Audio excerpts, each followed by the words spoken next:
Okay, our first packet of Unit 2B, Packet 1, Properties of Parallelograms. So with parallelograms, all we really know is that there are four sides, right? And the opposite sides are parallel. So looking at this example, you see that AD and BC are opposite and that they're parallel because of the arrows. I also know AB and DC are parallel because they have two arrows, right? So I have 5 different properties that we're going to learn about and use to solve problems. Number 1, opposite sides are congruent. So for here,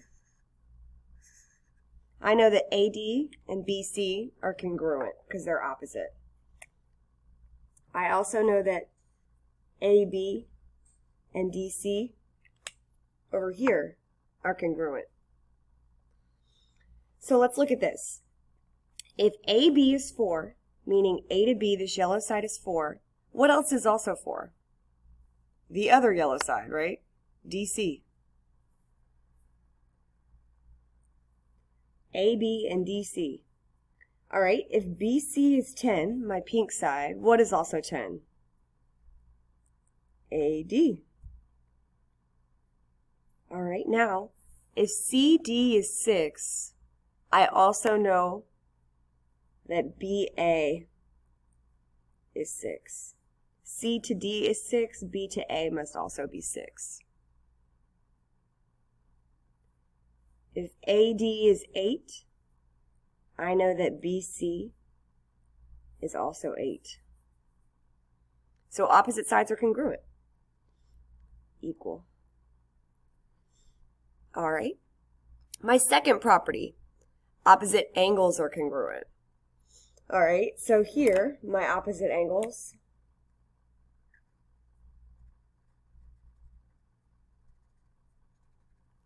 B and D, A and C. I also have my congruent marks because we already know that opposite sides are congruent, so we just went ahead and mark that. All right, so if my opposite angles are congruent or equal, then this should be pretty easy to figure out. Angle A is 24 degrees, so angle C must also be 24 degrees. If B is 156, then we know that D is also 156.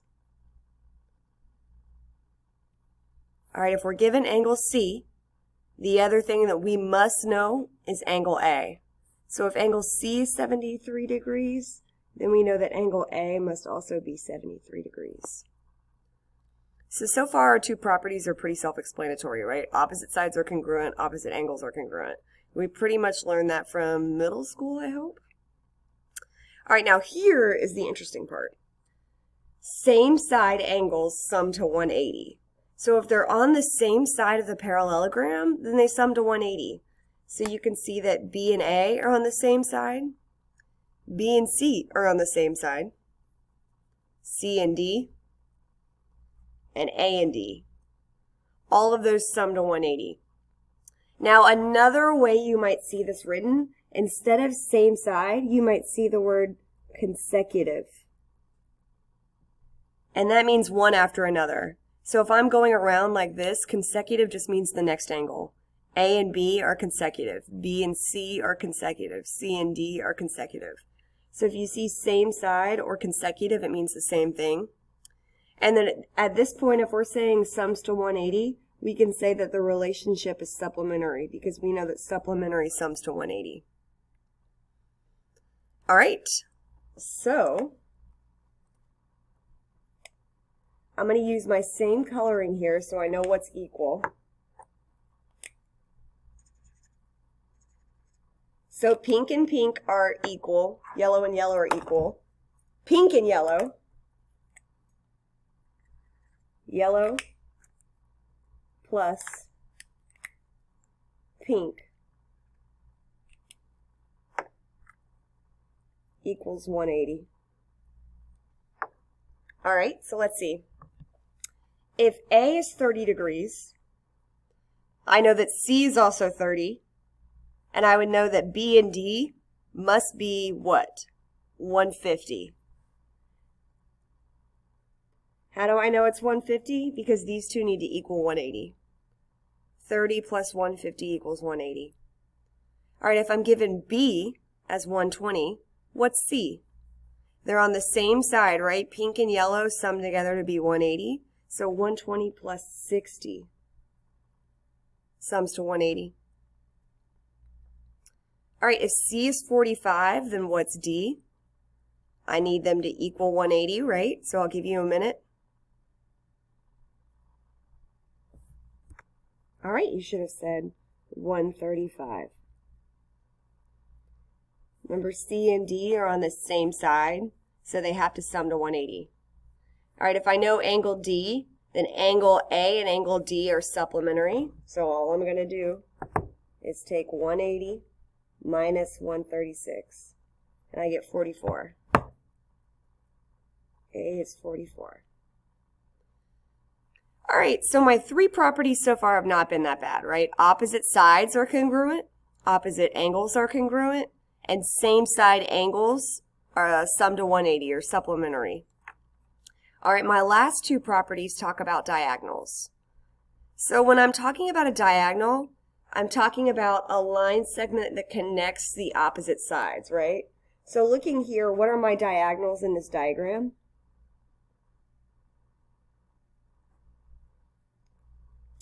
A line segment that connects the opposite sides. I have A to C is a diagonal, and B to D is a diagonal. Oops, I spelled diagonal wrong.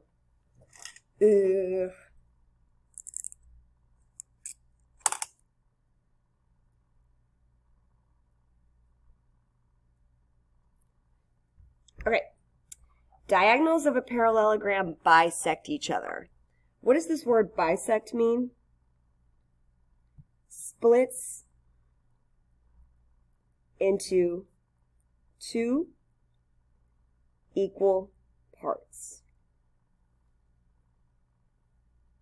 So basically, E is a midpoint for both diagonals.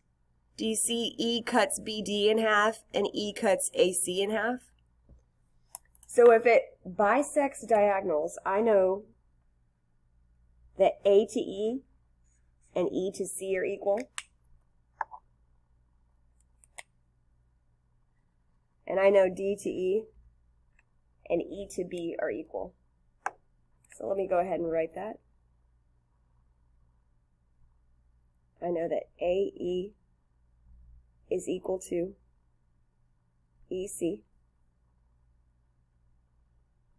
And I know that DE is equal to EB. All right? So now I'm ready to solve some problems. Okay, looking at this, AE is 3. So A to E is 3. A to E is 3.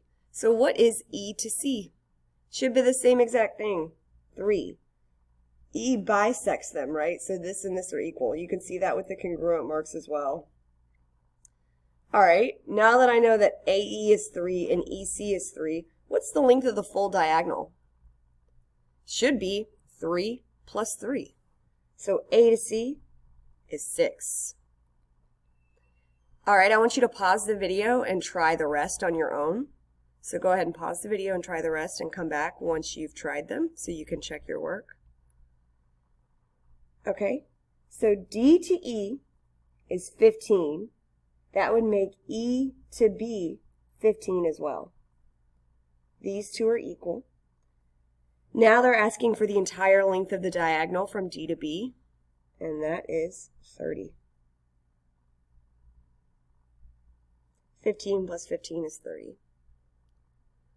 Okay, now here's a tricky question. They're giving you the length of the diagonal and asking you for the two sides, right? So they say from A to C is 22. The whole thing is 22. So if E splits them in half equally, each side should be equal. All I'm going to do is take 22 divided by 2 and get 11. So I know that AE and EC should both be 11. 11 plus 11 would give me 22. All right, now I'm given that DB is 102. So I need to know each bisected part. I'm going to do the same thing. 102 divided by 2. And I'm going to get 51. So DE is 51 and EB is 51. 51 plus 51 gives me 102. All right. So our first three are pretty straightforward. Opposite sides are congruent. Opposite angles are congruent. Same side or consecutive angles sum to 180. And now we just learned about diagonals, right? Diagonals connect opposite points. And the two diagonals bisect each other, so they meet at a midpoint for both diagonals. Now, that's not the same thing as saying AC is equal to DB. They're not. They never will be, right? It's just saying that the point in the middle bisects both of them, so we can go ahead and add our congruent marks.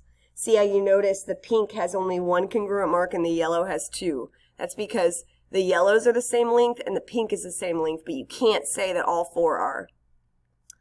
All right, our last property before we start doing work with these. Rectangles are parallelograms with congruent diagonals. All right, so congruent means equal, right? And rectangles are a special type of parallelogram, right? Rectangles have right angles. That's how I know that I have a rectangle. I have 4 right angles. And I know that opposite sides are parallel, so it's still a parallelogram, right? And the same properties are true above here. All 1 through 4 are true for rectangles. Opposite sides are equal. Opposite angles are equal. Same side angles sum to 180, and the diagonals bisect each other. There's just an additional special property, right? See, looking at this, my opposite angles are equal. They're 90 degrees.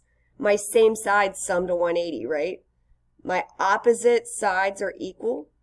And then my midpoint bisects these two diagonals. The only difference is the diagonals are exactly equal because it's a rectangle.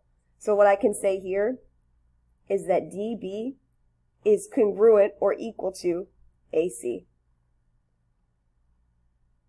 I also know that each bisected diagonal is equal. Do you see how we all have one congruent mark here? So I really can say that D to E is equal to E to C, which is also equal to E to B, and A to E. See how I just basically wrote an equation to say that all 4 of these are equal. They're all the same amount. If this one's 4, all of them are 4. If this one's 10, all of them are 10. And that's only with rectangles. All right, so a BD is 10. BD is 10, the entire length of that diagonal. What is EC? All right, so if the whole thing is 10, I can tell you that every single bisected part is 5, right? If this whole thing is 10, each of these are 5. So EC must also be 5. All right, if AE is 8, then all of these are 8, right? 8, 8, 8, 8. What is the length of DB? That's just going to be 8 plus 8. 16. All right. If DE is 32, what is EC? So they give us half of a diagonal, right? And they tell us that half is 32. And they ask us for another half of a diagonal. We know they're equal. So EC must also be 32. All right. Go ahead and go to the next video and we'll do some practice with these properties.